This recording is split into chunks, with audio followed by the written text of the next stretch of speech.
സ്നേഹത്തോട് കൂടി സ്റ്റേജിലേക്ക് വെൽക്കം ചെയ്യുന്നു. അതിനോടൊപ്പം തന്നെ മൊമെന്റ് ഹാൻഡ് ഓവർ ചെയ്യുന്നതിനായിട്ട് മാനേജറായിട്ടുള്ള എംഎ മാമിനെയും വ്യത്യസ്തമായിട്ടുള്ള ജസീറ മാമിനെയും സ്റ്റേജിലേക്ക് സ്വാഗതം ചെയ്യുന്നു. Please welcome.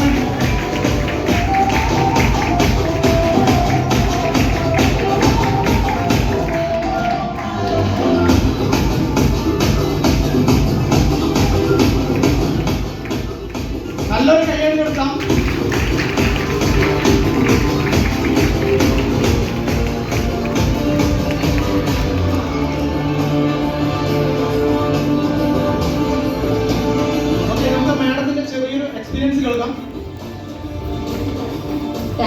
Thank you Vishnu sir. എന്താണെന്നറിയില്ല, ഒരുപാട് സ്റ്റേജിൽ കയറിയിട്ടുണ്ട്, പക്ഷെ ഭയങ്കര ടെൻഷൻ ഉണ്ട്. ഒന്ന് കൈയടിക്കോ? ഒരുപാട് വർഷം പ്ലാനിന്റെ മെൻസിക്കൊക്കെ കയറിയിട്ടുണ്ടെങ്കിൽ ഭയങ്കര വിറയിലാണ് എനിക്ക്. എന്താണെന്നറിയില്ല, കുറെ സമയം അവിടെ ഇതിന്റെ ഹാർട്ട് ബീറ്റ് ഇങ്ങനെ കൂടിക്കൊണ്ടിരിക്കുന്നു. Thank you sir. എന്നെ പരിചയപ്പെടുത്തി. എൻ്റെ ഒരു അശ്വതി എന്നാണ്. ഞാൻ പാലക്കാട് കോങ്ങാട് സ്വദേശിനിയാണ്. ഇന്നിപ്പോൾ ഇതുവരെ കമ്പനിയിലെ സെയിൽസ് മാനേജർ എന്ന റാങ്കിൽ നിന്നാണ് പറയുന്നതിന് പകരം ഇന്ന് മുതൽ സെയിൽസ് ടീം മാനേജർ എന്ന റാങ്കിലേക്ക് ഞാൻ അപ്ഡേറ്റ് ആയിരിക്കുകയാണ്. വളരെ സന്തോഷം, വളരെയധികം അഭിമാനമൊക്കെ ഉണ്ട്. കരിയർ പ്ലാറ്റ്ഫോമിലേക്ക് വരുന്നതിന് മുൻപ് വീട്ടമ്മയായിരുന്നു. അതിന് തൊട്ട് മുൻപ് കുറച്ച് സമയം നഴ്സിംഗ് എന്ന മേഖലയിൽ വർക്ക് ചെയ്തിട്ടുണ്ടായിരുന്നു. മാരേജിന് ശേഷം പല ബുദ്ധിമുട്ടുകൾ കൊണ്ടും സാഹചര്യങ്ങൾ കൊണ്ടും പോകാൻ സാധിച്ചിട്ടില്ല എന്നുള്ളതാണ്. അപ്പോൾ നമുക്കറിയാലോ, സ്വന്തമായിട്ടൊരു വരുമാനം വാങ്ങിക്കൊണ്ടിരുന്ന ഒരു വ്യക്തിക്ക് പെട്ടെന്ന് വരുമാനം നിലച്ചു പോകുമ്പോൾ ഒരു ചെറിയ ബുദ്ധിമുട്ടുകളൊക്കെ ഉണ്ടായിരുന്നു, ഫാമിലിയിൽ കാര്യങ്ങളൊക്കെ ആയിട്ട്. അപ്പോൾ ചെറിയ കുട്ടികൾക്ക് ട്യൂഷനൊക്കെ എടുത്ത് ഇങ്ങനെ പോണ സമയത്ത് കുറേ അങ്ങനെയൊക്കെ വരുമാനം ഉണ്ടാക്കാൻ നോക്കി. വലിയ കാര്യമൊന്നുമില്ല. പിന്നെ ഞാൻ കുറേ വർക്കിന് പോകാൻ വേണ്ടി കുറേ വീട്ടിൽ ചാടിയും പിടിച്ച് നോക്കിയിട്ടുണ്ട്. പക്ഷെ നടന്നില്ല. കാരണം താല്പര്യമില്ല. പുറത്ത് പോയിട്ട് ഇപ്പോൾ എന്തുണ്ടാക്കാനാണ് 6000-7000 രൂപയ്ക്ക് വേണ്ടിയിട്ട് ഒരു മാസം പണിയെടുക്കേണ്ടതെന്നൊക്കെ പറഞ്ഞ് വീട്ടിൽ ചീത്തയായിരുന്നു. അവസാനം പിന്നെ അടിയും വഴക്കൊക്കെ നിർത്തി ഞാൻ വിചാരിച്ചു, ഇനി എന്നാണോ നമുക്ക് ഒരു അങ്ങനെ പോവാൻ, എന്നാണോ നമ്മൾ പൊയ്ക്കോ എന്ന് പറയുന്നത്, ആ സാഹചര്യം വരെ ഞാൻ പോവില്ല എന്നൊക്കെ പറഞ്ഞിരുന്ന സമയത്ത് പഠിക്കാൻ പോകാൻ ആരും കുറ്റം പറയില്ലല്ലോ എന്ന് പറഞ്ഞിട്ട് PSC കോച്ചിങ്ങിന് കുറച്ച് പോയിട്ടുണ്ടായിരുന്നു. ആ കോച്ചിങ് ഒരു വർഷം കണ്ടിന്യൂസ് ആയിട്ട് പോയിക്കൊണ്ടിരിക്കുന്ന സമയത്ത് പെട്ടെന്ന് കൊറോണയും കാര്യങ്ങളൊക്കെ വന്ന ആ സാഹചര്യം, അതൊരു വർഷം കഴിഞ്ഞിട്ട് കറക്റ്റായിട്ട് കൊറോണ വന്നു. കോച്ചിങ് അവിടെ നിന്നു. കുട്ടികളുടെ പഠനം മുഴുവനും മൊബൈൽ ഫോണിലേക്ക് മാറി. അവസാനം പഠനം അവിടെ നിർത്തേണ്ടി വന്നു. എന്താ വെച്ചാൽ പിന്നെ കോച്ചിങ്, നമ്മുടെ കോച്ചിങ് ആണോ നോക്കുക, മക്കളുടെ പഠിപ്പാണോ നോക്കുക. അപ്പോൾ ആ ലെവലിലേക്ക് ആയപ്പോൾ കുട്ടികളുടെ പഠിപ്പും കാര്യങ്ങളൊക്കെ ആയപ്പോൾ നമ്മുടെ പഠനമൊക്കെ അവിടെ നിർത്തി എന്നുള്ളതാണ്. പക്ഷേ ഞാൻ അങ്ങനെ കുട്ടികളുടെ പഠിപ്പിൻ്റെ ഒക്കെ ആയിട്ട് നമുക്കറിയാലോ അല്ലേ, ടീച്ചേഴ്സിൻ്റെ ഒക്കെ നമ്പറും കാര്യങ്ങളൊക്കെ നമ്മുടെ കയ്യിലുണ്ടാവും. അപ്പോൾ നമ്മുടെ ZSM ലീഡറായിട്ടുള്ള നമ്മുടെ സരിത അരുൺ മാമിന്റെ സ്റ്റാറ്റസ് ഒക്കെ എങ്ങനെ കണ്ടിന്യൂസ് കാണുമായിരുന്നു ആ സമയത്ത്.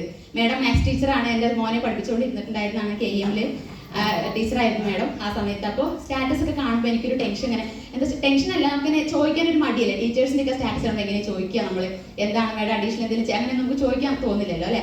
അതേപോലെ ഇരിക്കുമ്പോഴാണ് എൻ്റെ ഒരു ഫ്രണ്ട് കോച്ചിങ്, ഞാൻ PSC കോച്ചിങ് ഒരുമിച്ച് പോയിട്ടുള്ള എൻ്റെ ഫ്രണ്ടിൻ്റെ സ്റ്റാറ്റസ് ഞാൻ കാണുന്നത്.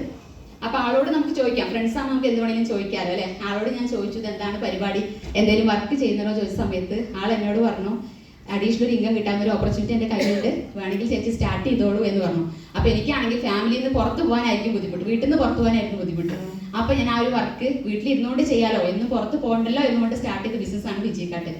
പക്ഷെ ഇത് വന്നതിന് ശേഷം ഈ ഒരു ബിസിനസിന്റെ ബ്യൂട്ടി എന്ന് ഞാൻ മനസ്സിലാക്കിയ ഒരു കാര്യം എന്താന്ന് പറഞ്ഞു കഴിഞ്ഞാൽ, അങ്ങനെ ആ ഒരു സാഹചര്യത്തിൽ വരുന്ന സമയത്തും കുറച്ച് പ്രൊഡക്റ്റുകൾ പർച്ചേസ് ചെയ്യണം എന്ന് പറഞ്ഞ സമയത്ത് വളരെ സാഹചര്യം മോശമായിരുന്നു. എൻ്റെ ഹസ്ബൻഡ് ഒരു ആക്സിഡന്റ് ആയി കിടന്ന സമയമായിരുന്നു. ആ സമയത്ത് ഒരു പൊട്ട് പൊന്നു പോലും കയ്യിലില്ല, എങ്കിലും ചെറിയൊരു കുഞ്ഞു കമ്മലും ഒരു മോതിരം കയ്യിലുണ്ടായിരുന്നു. അതൊക്കെ കൊണ്ട് പണയം വെച്ച് അവസാനത്തിന്റെ കച്ചിത്തിരുമ്പായിരിക്കും ചിലപ്പോൾ ദൈവം എനിക്ക് നീട്ടിയിട്ടുള്ളതെന്ന് മനസ്സിലാക്കി ഞാൻ അതിനെ പണയം വെച്ചിട്ടൊക്കെയാണ് ഈ ബിസിനസ്സിലേക്ക് വരുന്നത്. എന്നിട്ടും പൈസ കഴിഞ്ഞിട്ടില്ല. എൻ്റെ ഫ്രണ്ട് കുറച്ച് പൈസ സഹായിക്കും കൂടി ചെയ്തു എന്നുള്ളതാണ്. അപ്പൊ അങ്ങനെ ഇതിനുള്ളിലേക്ക് വന്നു, എന്തെങ്കിലും ചെയ്ത് രക്ഷപ്പെട്ടേ പറ്റുള്ളൂ എന്ന് പറഞ്ഞിട്ട് വന്നു. പക്ഷെ എൻ്റെ ഫ്രണ്ട് കാണിച്ചു തന്നു എന്ന് പറഞ്ഞിട്ട് എനിക്കൊരു വഴികാട്ടി മാത്രമായിരുന്നു എൻ്റെ ആ ഒരു സുഹൃത്ത് എന്നുള്ളത്. അദ്ദേഹത്തിന് എന്നും ആലോചിക്കട്ടോ, സുചിത്ര എന്നാണ് എൻ്റെ ഫ്രണ്ടിന്റെ പേര്. എന്നും ഞാൻ നന്ദിയോടെ കൂടി ഓർക്കുന്ന മുഖമാണ് സുചിത്ര മേഡത്തിന്റെ. പക്ഷെ വന്ന് എനിക്കൊരു വഴികാട്ടിയായി വന്നു, കാണിച്ചു തന്നു. പിന്നീട് അവർക്ക് ഫാമിലി ബുദ്ധിമുട്ടുകളും കാര്യങ്ങളും ചെയ്യാൻ പറ്റിയിട്ടില്ല. പക്ഷെ എന്നെന്ന് വളരെ എന്താ പറയാ, ഞാൻ ഇതിലേക്ക് വന്ന് പരിചയപ്പെട്ടിട്ടുള്ള കുറച്ച് ലീഡേഴ്സ് ഉണ്ട് എനിക്ക്. അവരുടെ കൈ പിടിച്ചുകൊണ്ട് എനിക്ക് എങ്ങനെയാണെങ്കിലും ഇതിൽ വരുമാനം ഉണ്ടാക്കണം, ഞാൻ എന്താ ചെയ്യേണ്ടത് മാഡം, എന്ത് വേണമെങ്കിലും പറഞ്ഞോളൂ, ഞാൻ തയ്യാറാണെന്ന് പറഞ്ഞാൽ അവർ കൂടെ നിന്നു. റിനി മാം, രമ്യ മാം, ജസീറ മാം, ഇവരുടെ പേര് പറയാതെ എനിക്ക് ഇവിടെ നിന്ന് ഇറങ്ങാൻ പറ്റില്ല. എന്നെ ഞാനാക്കി മാറ്റിയിട്ടുള്ള വ്യക്തികളാണ് ഈ 3 പേരെന്ന് പറയുന്നത്. കാരണം ഒന്നും അറിയില്ല, ഒരുമാണ് ശരിക്കും പറഞ്ഞാൽ ഞാൻ ബിസിനസ്സിലേക്ക് 8-10 വർഷത്തോളം കുട്ടികളെ നോക്കി ഫാമിലിയോടൊപ്പം മാത്രം കഴിഞ്ഞ വ്യക്തിയായിട്ട് നമ്മൾ ഇതിലേക്ക് വരുമ്പോൾ എന്തായിരിക്കും അവസ്ഥ എന്നറിയില്ല, ഒന്നും അറിയില്ല. മൊബൈൽ ഫോണിൽ വാട്സപ്പ് സ്റ്റാറ്റസ് വെക്കാനോ അല്ലെങ്കിൽ ചാറ്റ് ചെയ്യാനോ അല്ലാതെ വേറെ ഒന്നിനും അറിയണ്ടായിരുന്നില്ല ഇതിലേക്ക് വരുന്ന സമയത്ത്. പക്ഷെ വന്ന് ഒരുപാട് കാര്യങ്ങൾ ഇതിലൂടെ എനിക്ക് മനസ്സിലാക്കി എടുക്കാൻ പറ്റി. ഈ ബിസിനസ് എങ്ങനെ ചെയ്ത് മുന്നോട്ട് പോകണം, എന്ത് ചെയ്യണം, വരുന്ന തെറ്റുകൾ ഉണ്ടായിരുന്നു ഒരുപാട് കാര്യങ്ങൾ, അതെല്ലാം തിരുത്തിക്കൊണ്ട് ഈ സ്റ്റെപ്പ് വെച്ചത് ഇങ്ങനെയാണെന്ന് പറഞ്ഞു തന്നപ്പോൾ പറഞ്ഞത് മുഴുവനായിട്ടും അനുസരിക്കാൻ ഞാൻ തയ്യാറായി. അവരുടെ കൂടെ കട്ടയ്ക്ക് നിന്നു. നിന്ന സമയത്ത് ഒരുപാട് പാർട്ട്നേഴ്സിനെ എനിക്ക് ക്രിയേറ്റ് ചെയ്യാൻ പറ്റി, ഒരുപാട് ടീമിനെ പല ജില്ലകൾ ക്രിയേറ്റ് ചെയ്യാൻ പറ്റിയിട്ടുണ്ട്. ഇന്നിപ്പോൾ പാലക്കാട്, മലപ്പുറം, കോഴിക്കോട് ഒട്ടുമിക്ക എല്ലാ ജില്ലകളിലും പാർട്ട്നേഴ്സ് ഉണ്ട്. ഗൾഫിൽ ഇരുന്നുകൊണ്ട് കുറച്ച് പാർട്ട്നേഴ്സ് വർക്ക് ചെയ്യുന്നുണ്ട്. ആ രീതിയിലേക്ക് ടീമിനെ ഡെവലപ്പ് ചെയ്യാൻ എനിക്ക് പറ്റിയിട്ടുണ്ട് എന്നുള്ളതാണ്.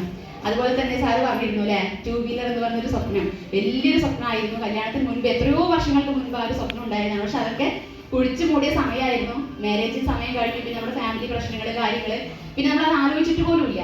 പക്ഷെ വിജയിക്കാടിക്ക് വന്ന സമയത്ത് ഇതിന്ന് വരുന്ന ഓരോ ഇൻകങ്ങൾ കണ്ടു നോക്കിയപ്പോൾ ഞാൻ ആകെ ചെയ്ത കാര്യം എന്താണ്, എനിക്ക് കിട്ടിയ ഒരു ഓപ്പർച്യൂണിറ്റിയെ കുറച്ച് ആളുകൾക്ക് പരിചയപ്പെടുത്തി കൊടുത്തു. ഇതല്ലാതെ ഞാൻ ഇവിടെ ഒന്നും ചെയ്തിട്ടില്ല. എനിക്ക് കിട്ടിയ അവസരം എങ്ങനെയാണ്, നമ്മളൊരു പ്രൊഡക്റ്റ് വാങ്ങണം, യൂസ് ചെയ്യണം, അത് ഉപയോഗിച്ച് റെഫർ ചെയ്ത് കൊടുക്കുക അല്ലെ, നമ്മൾ എന്തൊക്കെയോ റെഫർ ചെയ്ത് കൊടുത്തിട്ടില്ല അതിന് മുൻപ്.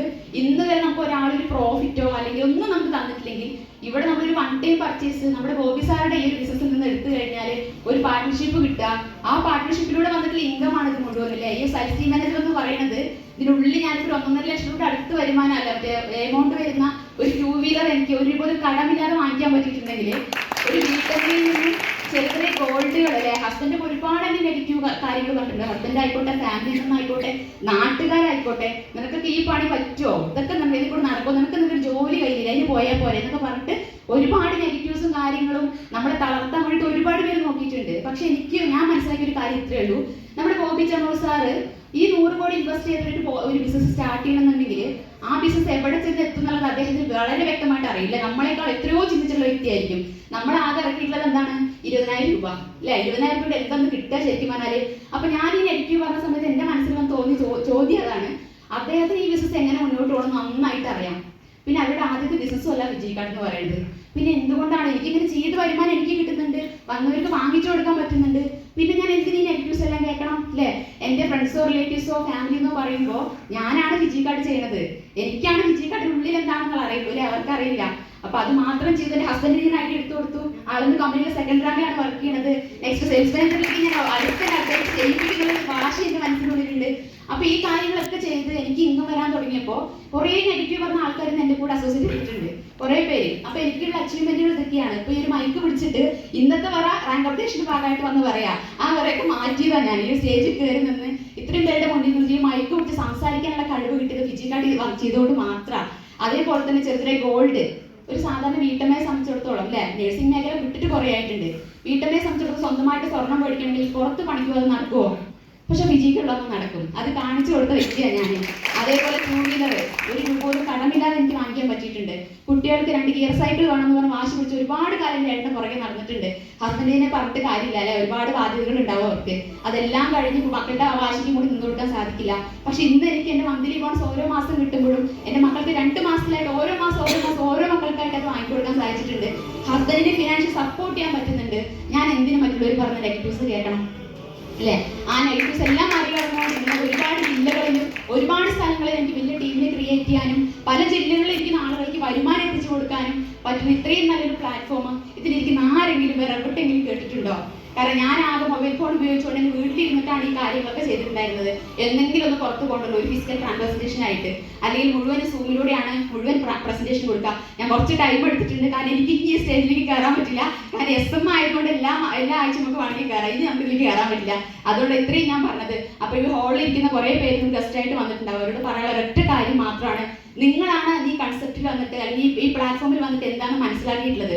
ഒരിക്കലും നിങ്ങളുടെ തീരുമാനം മറ്റൊരാളുടെ ആവരുതെന്ന് മാത്രമേ എനിക്ക് പറയാനുള്ളൂ. കാരണം നമ്മളെ എന്താ പറയാ നേരാക്കാൻ ആരും ശ്രമിക്കില്ല അല്ലെ. നമ്മൾ എന്തെങ്കിലും ഒരു കാര്യം തീരുമാനിച്ചു കഴിഞ്ഞാൽ തീരുമാനത്തെ മുടക്കാനായിട്ട് ഇഷ്ടംപോലെ ആൾക്കാരുണ്ടാവും. നിങ്ങൾക്ക് വേറെ പണിയൊന്നും ഇല്ലേ എന്ന് ചോദിക്കാൻ ആൾക്കാരുണ്ടാവും. പക്ഷെ തീരുമാനം നിങ്ങളുടെ ആയിരിക്കണം. ഈ കാര്യം വ്യക്തമാക്കിയിട്ട് ഈ ബിസിനസ് എന്താണെന്നുള്ള കാര്യം ഇനിയും വ്യക്തമാകാത്ത ആളുകൾ ഈ ഹോൾ ഉണ്ടാവുമെന്ന് എനിക്ക് തോന്നുന്നില്ല. ഉണ്ടെങ്കിൽ പോലും ഈ കൺസെപ്റ്റ് എന്താണെന്ന് മനസ്സിലാക്കി നിങ്ങൾ ഈ പ്ലാറ്റ്ഫോമിലേക്ക് വന്നു കഴിയുമ്പോൾ നിങ്ങളുടെ ലൈഫ് സ്റ്റൈൽ മാറുന്നത് നിങ്ങളോട് നാളുകളിൽ പറയുന്ന നെഗറ്റീവ്സ് വരുന്ന ആളുകളൊക്കെ നിങ്ങളുടെ കൂടെ എന്താ പറയാ ഈ ഒരു പ്ലാറ്റ്ഫോമിലേക്ക് അവർ കൂടി നിങ്ങളുടെ കൂടെ കൈപിടിച്ച് വരും എന്നുള്ളതാണ്. അതാണ് നമ്മുടെ ഈ കൺസെപ്റ്റിന്റെ പ്രത്യേകത. അപ്പോൾ ഒരാളുടെ തീരുമാനത്തിന്റെ ലൈഫിന് വിട്ടുകൊടുക്കാതിരിക്കുക, നല്ലൊരു തീരുമാനം എടുക്കാൻ ഈ ഹാളിൽ നിന്ന് ഗസ്റ്റ് ആയിട്ട് വന്ന് എല്ലാവർക്കും സാധിക്കട്ടെ. Thank you all.